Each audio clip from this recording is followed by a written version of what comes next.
Hi friends, good evening. আজকে সন্ধ্যাবেলা দিয়ে আমি ব্লগটা শুরু করলাম। তো জানি না তোমরা সবাই কে কেমন আছো, আশা করি সবাই ভালো আছো। তো তোমাদেরকে একটু আমার ফোনে যেহেতু এই ভিডিওটা করা যায়, মানে এটা একটু অন্যরকম, তো সেইভাবে একটু নিজের মুখটা তোমাদেরকে দেখিয়ে দিলাম। তো চলো, সন্ধেবেলা থেকে আমি শুরু করলাম। সন্ধেবেলা বলতে বিকেল 4:30 থেকে ছেলেকে নিয়ে আজকে যেহেতু একটু বেরিয়েছে বর, তো সে কারণে ওই ফাঁকা টাইমটুকু আমি রাতের খাবারটুকু করে রাখার চেষ্টা করছি।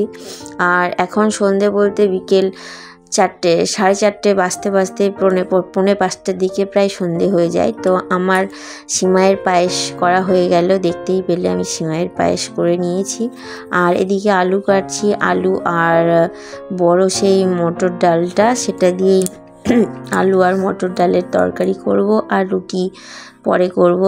তো রুটি পরে বলতে রাত্রেবেলা রুটি করব। আর আমি ভাবলাম যে সন্ধে তো লেগেই যাবে, তো এখন ছেলে যেহেতু ওর পাপ্পার সাথে আছে, তো এই টাইমে ফাঁকা আছে, তো আমি রান্নাটা কুক করে রেখে দিই। পায়েসটা আর তরকারিটা পরে রুটি করব, তাহলে ছেলেকে যখন নিয়ে আসবে তখন ওকে একটু পড়াতে বসবো। তা নয়তো রাত্রেবেলা আমি এইসবগুলো করতে গিয়ে ওকে পড়ানোর টাইম হয় না। আর ওকে যদি একভাবে না পড়াই বা বসিয়ে পড়াই, তাহলে ও পড়তে চায় না। সে কারণেই আমার এটা তাড়াতাড়ি একটু করা।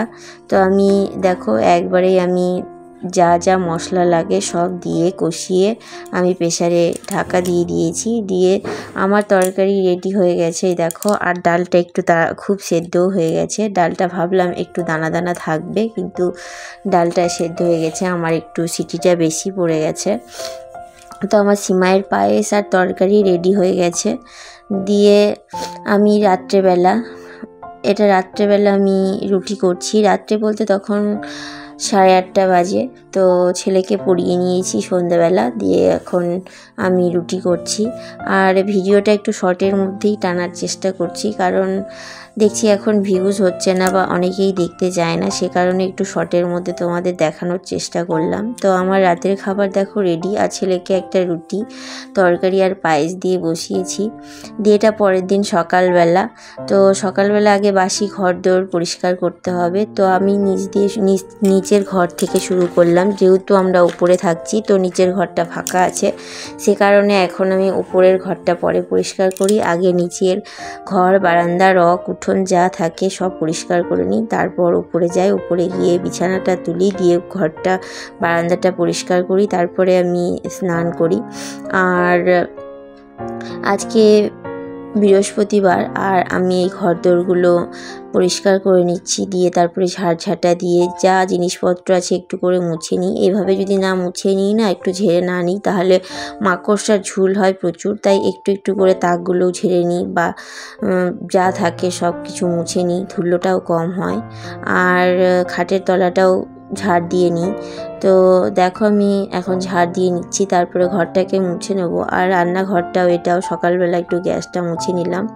আর এই জানলার তাকের এই কোণাগুলোতেও মাকড়সার ঝুল হয়, তো সেই কারণে একটু একটু করে ঝেড়ে নিচ্ছি ন্যাকড়া দিয়ে। আর তারপর মুছে নেব। আর আজকে যেহেতু একটু মিস্ত্রি কাজ করার কথা, তো মিস্ত্রি আসবে বলে, যদিও সবাই বলছে, কারণ আমার শ্বশুরবাড়িতে তো একটু ঘরবাড়ি মোছা পরিষ্কার করা সবার এটা মানে একটু বিরুদ্ধে, কেউ চায় না পরিষ্কার পরিচ্ছন্ন একটু তাও এখন অনেকটা ইমপ্রুভ হয়েছে।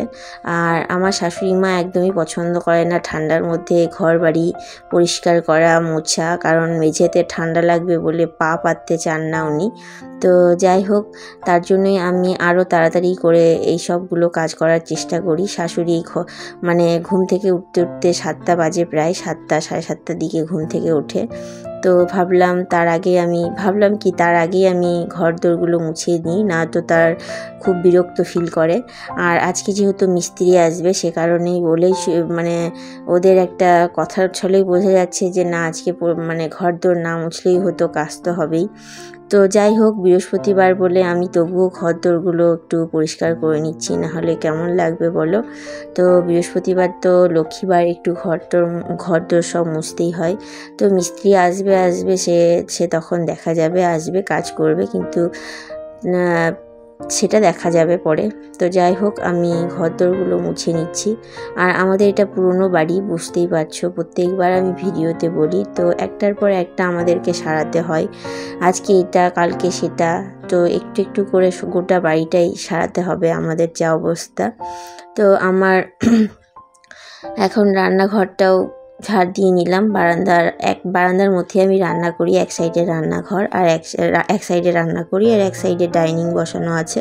তো আমি এটাই এখন মুছে নিচ্ছি। আগে বারান্দাটা ঝাড় দিয়ে আগে রান্নাঘর আর বারান্দাটা মুছে নিচ্ছি, কারণ বুঝতেই পারছি ওরা নেমে পড়বে বলে, তো না শুকোলেই বিরক্ত হয়ে যায়। তো সে কারণেই ভাবলাম আগে বারান্দাটা মুছে নিই, ততক্ষণে ওরা নামতে নামতে শুকিয়ে যাবে, আর তারপর ঘরটা মুছবো। তো সে কারণেই আগে বারান্দাটা মুছে নিচ্ছি, তারপরে ঘরটা।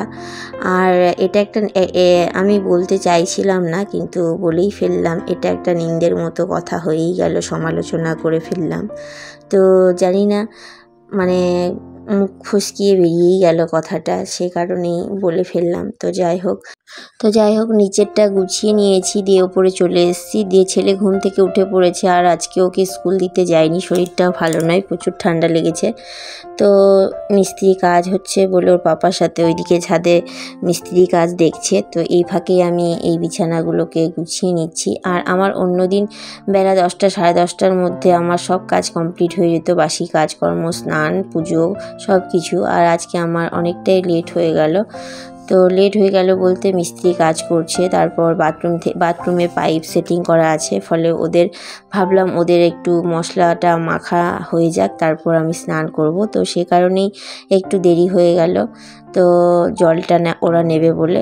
আর আমি দেখো তোমাদের সাথে গল্প করতে করতে আমার বিছানাটাও গোছানো কমপ্লিট হয়ে গেছে। দিয়ে এখন আমি আলমারিটা মুছে নিচ্ছি। তো জানি না ভিডিওটা তোমাদের কেমন লাগবে, যদি ভালো লেগে থাকে প্লিজ লাইক, শেয়ার, সাবস্ক্রাইব করো, আমার পাশে থেকো। আর আমার অনেক এমন বন্ধুও আছে যারা আমাকে কমেন্ট করে, আর আমার কমেন্টের মধ্যে ভালো ভালো বলো তোমরা, তো আমার ভীষণ ভালো লাগে আর খুব পজিটিভ মনে হয়। তো এইভাবে তোমরা আমার পাশে থেকো। তো আমি এখন আলমারিটা মুছে নিলাম, দিয়ে কম্পিউটার টেবিলটা মুছে নিচ্ছি। আর সত্যি কথাই বলতে এইটুকু ঘর আর তারপরে এতগুলো জিনিস, আর খাটটা একটুখানি বড় করা হয়েছে বলতে এক সাইডের বেঞ্চ লাগানো হয়েছে বলে ঘরটা আরও ছোট হয়ে গেছে। আর খাটটা আমাদের ছোট, 3 জনের ছোট হয়ে যায়, সে কারণে একটু বেঞ্চ লাগিয়ে একটু বড় করা হয়েছে। তো সেই কারণে ঘরটা আরও ছোট হয়ে গেছে। তো এবার চলাফেরা করতেও কষ্ট হয়। তো স্ট্যান্ড নিয়ে যে ভিডিও করব সেইটুকুও জায়গা পর্যন্ত পাওয়া যায় না।